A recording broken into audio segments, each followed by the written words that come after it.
This beautiful journal was gifted to me by my sister.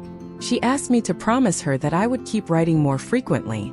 Lately, I have been suffering from some health issues, and the root cause of them was my inability to tackle stress. So this is my first attempt to do some brain dumps and organize my thoughts. I tried to use an audio journal, but I felt a little hesitant and shy because it felt like I was speaking on a stage in front of many people. Writing feels more comfortable.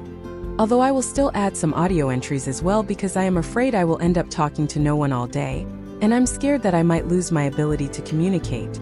I was once a very good communicator when I was working in a big firm, so I want to continue to be that.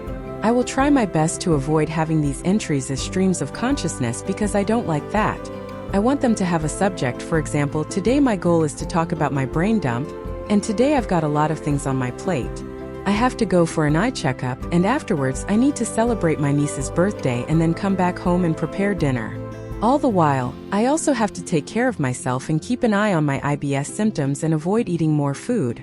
I have a weak stomach. I have come for tea at my sister's place where I have the luxury to be uninterrupted. She has very serene surroundings. Best place to be alone with your thoughts. I look forward to adding more of these entries.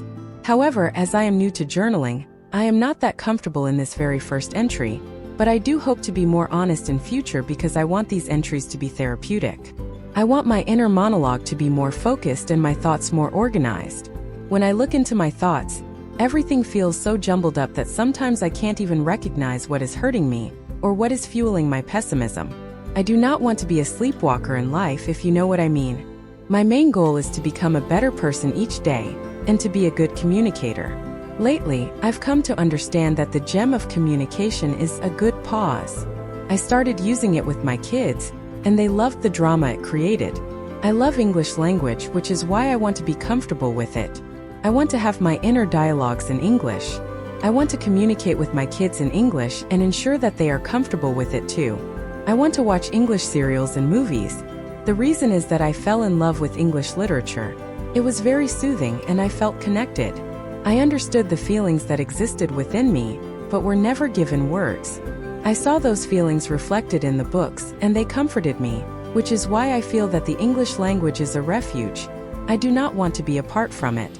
I want to be a part of it. I read a lot, but my DNF pile is also large. Life is very short to read a bad book.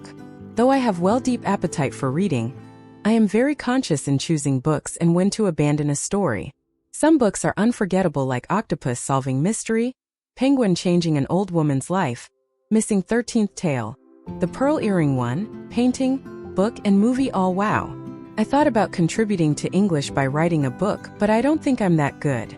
I also realize that there are millions of people writing books that are way better than mine, and I just want to immerse myself in them. Nonetheless, time and again, I can't help but pen down some small stories. Perhaps I can gift them to my kids. I love to give gifts with a personal touch. Although my days are busy with daily chores and other mundane tasks, I have still managed to keep one dream alive. Yes, it's the goal of starting a bistro down here on my home street. Maybe I'll name it Beezy Beezy Uda. Hot food. I also want to learn how to make sourdough. I want to make bread, sell bread, create contracts with cafes and delis, and deliver them every day. I don't care about the returns that I receive because I believe in Ikigai. I don't exactly know what the meaning of Ikigai is, but I understand that it's kind of a message that says, work is worship.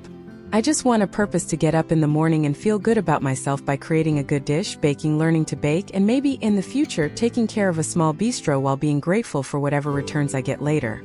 I want to leave this small bistro as a legacy because I do not trust this corporate world, and I'm not sure whether my kids will be inclined to that and study programming, considering that I know AI will have conquered the IT world by then. I worked in the corporate world for 13 years and I hated it. Every day you're supposed to absorb negative energies from each and every other human around you. We need people around us, that's for sure, and I don't want my kids to be introverted. I want them to be, I don't like using the terms introvert and extrovert. These terms are simply used to categorize people, and that categorization, in my opinion, is incorrect because being an introvert can be a phase of learning. It's an in-progress journey to becoming more outgoing. If a person is shy and hesitant to communicate, it's not right for them to hide in the bubble of the word introvert all their life. We should realize that we are humans, and our nature is communication. We have a more developed language than other animals, which means that we are supposed to communicate, and that's the reason I give more importance to talking and communicating. No, it's not a category. It's just that you still have not learned to pop that bubble of comfort and come out of it. You have to do that, there's no excuse. As you try to learn to communicate more eloquently, your fear of communication diminishes, and your fear of talking to new people goes away.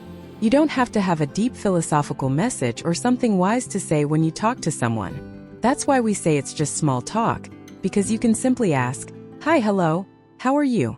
Did you have food? How are the kids?" You can keep it simple, but just go ahead and do it. It's not rocket science. That's what I believe, and that's the reason I give more importance to communication. That's why I want my kids to learn to communicate properly. I want them to have very good English, and I want them to grow. I want them to be people persons while simultaneously staying away from absorbing others' energies. In the corporate world, it's not possible to avoid people's energies because you are inevitably drawn into the feelings of your managers and act accordingly. You are expected to extend your hours based on your manager's feelings. So no, that feels like being a slave. However, you still need excellent communication skills even when you are taking care of a small bistro. You need people. People are the ones who put bread and butter on your table. So you have to be surrounded by them and not be scared of them or hide in a shell. That's what I'm going to train my kids for. A bistro will be a small legacy from me to my kids, but I will still encourage them to pursue whatever their interests are, and I will never impose anything on them. I'll try my best to avoid sending them to school, but then how am I supposed to make them people persons? From my personal experience, rather than making people persons, schools can do just the opposite. They can induce trauma, the trauma of people. School will also create a sense of fear of others because only an A-grade student feels comfortable in that environment. For everyone else, I know for sure that school is not a good or comfortable place. So let me consider it. I'll just observe my kids and see what the right path for them will be. But if I'm not sending them to school, they'll be completely dependent on me, and I don't want to be their whole world. Oh, it's such a dilemma. Huh. Eyes sleepy, fingers tired, brain foggy, good rest required. See you again tomorrow, dear diary.